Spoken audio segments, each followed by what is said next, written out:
السلام علیکم، امید ہے آپ سب دوست خیریت سے ہوں گے۔ خداوند متعال آپ کو اپنے حفظ و امان میں رکھے۔ بحق محمد و آل محمد۔ مسکان خان ایک باحجاب لڑکی ہندوستان سے، ریاست کرناٹکا سے، ایک کالج یا آئی بلیو اسکول ہے وہاں کی۔ یہ ماشاء اللہ خداوند متعال اس لڑکی کو اور اس کے خاندان کو اور تمام جو مائیں بہنیں ہیں وہاں پہ باحجاب، خدا ان کو اپنے حفظ و امان میں رکھے، اور اس کے ساتھ ساتھ باقی بھی جو ہیں جو اپنے فقہ کے مطابق، اپنے مذہب کے مطابق عمل کرتی ہیں، چاہے وہ کوئی بھی ہوں، ہندو ہوں، عیسائی ہوں، کوئی بھی ہوں، انسانیت کے ناطے خداوند متعال سب کو اپنے حفظ و امان میں رکھے۔ تو یہ ایک باحجاب لڑکی جس کو لوگ شیرنی بھی کہہ رہے ہیں، بڑی بہادری دکھائی اس نے، اور دکھایا یہ جا رہا ہے کہ اپنی بائک سے یہ محترمہ اتریں اور کچھ انتہا پسند غنڈہ گردی کرنے والے لوگ، جنہوں نے اپنے گلے میں ایک مذہبی پارٹی کے پٹکے لٹکائے ہوئے ہیں، اس لڑکی کے اوپر حملہ کرنے کی کوشش میں ہے کہ اس کا حجاب اتار دیں۔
منظر بہرحال آپ سب دوستوں کو پتہ ہے کہ ہندوستان میں مذہبی انتہا پسندی کس عروج پر پہنچی ہوئی ہے، اور اس کے پیچھے بہت سے فیکٹرز ہیں۔ یہ جو کرنٹ پارٹی ہے، اس کی سیاست ہی اسلام دشمنی پہ ہے، مسلمان دشمنی پہ ہے، سب سے بڑے یہ فیکٹرز ہیں اس میں۔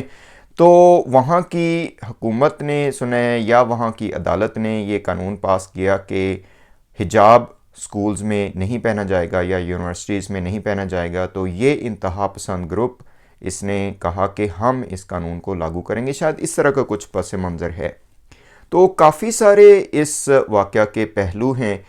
ایک تو بہت ہی تکلیف دہ پہلو ہے، وہ ہے انتہا پسندی مذہب کے نام پہ، فرقہ واریت کے نام پہ، اور اس طرح کی آئیڈینٹیٹیز کے نام پہ۔ یہ بہت ہی ڈبل سٹینڈرڈ والی بات ہے کہ ایک سائیڈ پہ آپ ایک سوچ کو بہت زیادہ پروان چڑھا رہے ہیں، لیکن دوسری سائیڈ پہ اگر کسی کوئی سمبل ہے تو اس کو آپ ختم کرنے پہ تلے ہوئے ہیں، اور پھر کہتے ہیں کہ یہ مذہبی رواداری ہے۔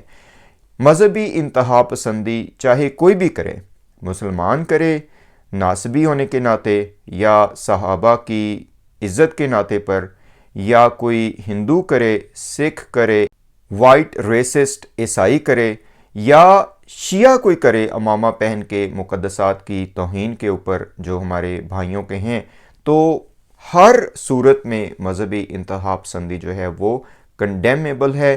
مسئلہ اصل میں یہ ہے کہ اس طرح کی جب باتیں سامنے آتی ہیں، اس طرح کی چھوٹی چھوٹی چیزوں کو جب ہوا بنا دیا جاتا ہے اور اس کو مذہب کا رنگ دے دیا جاتا ہے، تو معاشرے میں جو ایک ہم آہنگی ہے، ایک دوسرے کے ساتھ مل جل کے رہنا ہے، اس میں دراڑیں پڑ جاتی ہیں۔ آپ کو پتہ ہے پہلے بھی بہت مرتبہ بات ہوئی ہے کہ انڈیا اور پاکستان میں اسپیسیفکلی ہمارے گلی محلوں میں طرح طرح کے لوگ رہتے ہیں۔ ہمارا جو معاشرہ وہاں کا ہے، اس کی جو براٹ اپ ہے یا اس کا جو بننا ہے، وہ طرح طرح کے فیکٹرز اس میں انوالو ہیں۔ تو اس صورتحال میں اور اس طرح کی گراؤنڈ ریالٹیز کے اوپر اگر آپ مذہب کو یوز کریں گے تو ایسی آگ لگ سکتی ہے، اور لگی ہوئی ہے۔ اسپیسیفکلی پاکستان میں تو آپ کے سامنے ہے کہ اب بھی کچھ عرصہ ہی پہلے کس طرح ایک سری لنکن سٹیزن کو مذہب کے نام پہ انسانیت کی بدترین سزا دی گئی اور اس کے جسم کو بھی جلا دیا گیا. تو ایک سائڈ پہ تو یہ ایکسٹریمزم ہے اسلام کے نام پہ غنڈہ گردی کا، اور یہ پروان چڑھایا گیا ہے.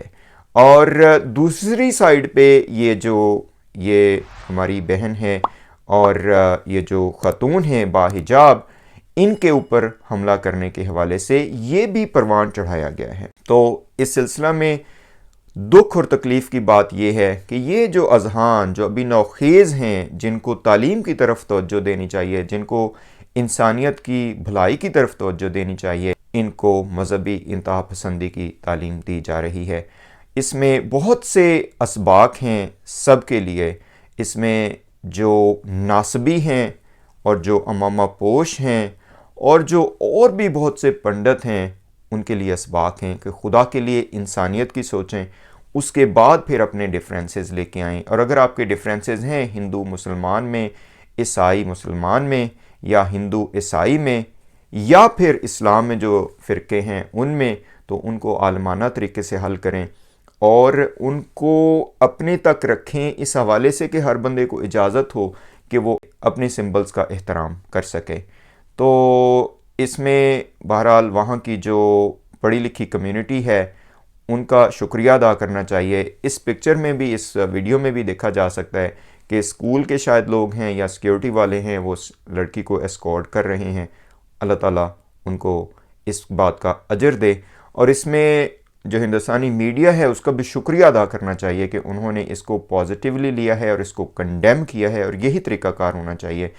اور اس میں پاکستانی میڈیا کے لیے بھی ایک پیغام ہے، اور اسپیسیفکلی جو لوگ یہ خواتین کی آزادی کے نام پہ ننگ پھیلا رہے ہیں ان کے لیے بھی ایک پیغام ہے کہ اس بہن کو دیکھ لیں، اس بیٹی کو دیکھ لیں کہ کس طرح اکیلی ہونے کے ناطے، کس طرح خوف اور ہراس کی صورت میں بھی اس نے جو اپنا حق ہے اور اسلام کا نام لیا ہے اور اس نے اللہ اکبر کا نعرہ لگایا ہے. تو یہ جو مادر پدر آزاد ہیں خواتین کے نام پہ، اس کے پیچھے بھی بہت بڑی سازش ہے. اصل میں خواتین کے کپڑے اتار دینا چاہتے ہیں اور اس کو کہتے ہیں کہ یہ ہماری آزادی ہے اور میرا جسم اور میری مرضی ہے. خواتین کے مسائل ہیں پاکستان میں، اس کے بارے میں آپ حقوق کے بارے میں آواز بلند کریں، لیکن یہ کون سا طریقہ ہے کہ جو ان لوگوں نے اختیار کیا ہوا ہے؟ اصل میں تو اپنا ہی مذاق بنا دیا انہوں نے.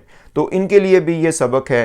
اور وہی سارے ملا حضرات کہ جن کی داڑیاں ہیں 1.5 فٹ کی، اور فلاں کے عزت کے نام پہ، فلاں کے عزت کے نام پہ جو تکفیریت کے فتوے دیتے ہیں، دوسروں کو کافر قرار دیتے ہیں، اور پھر اپنے لوگوں کو دوسرے مذاہب اور دوسرے فرقوں کے خلاف کرتے ہیں، ان کے لیے بھی لمحہ فکریہ ہے. وہ بھی سوچ لیں کہ کب تک یہ فرقہ واریت کی جنگ میں اپنے ملک اور اپنی قوم اور اپنے معاشرے کو جھونکتے رہیں گے، اور کب تک اس انسانیت کش سوچ کے اوپر عمل کرتے رہیں گے.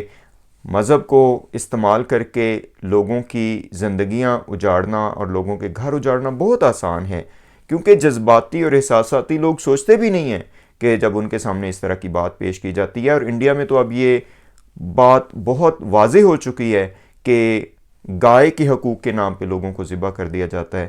تو بہرحال خداوند متعال سے دعا ہے کہ خداوند متعال ساری انسانیت کو انشاءاللہ اپنے حفظ و امان میں رکھے، اور یہ جو تفرقہ باز ہیں اور مذہب کے نام پہ سیاست کرنے والے ہیں، چاہے وہ کوئی بھی ہوں، خداوند متعال ان کو عقل اور شعور دے. السلام علیکم ورحمۃ اللہ وبرکاتہ.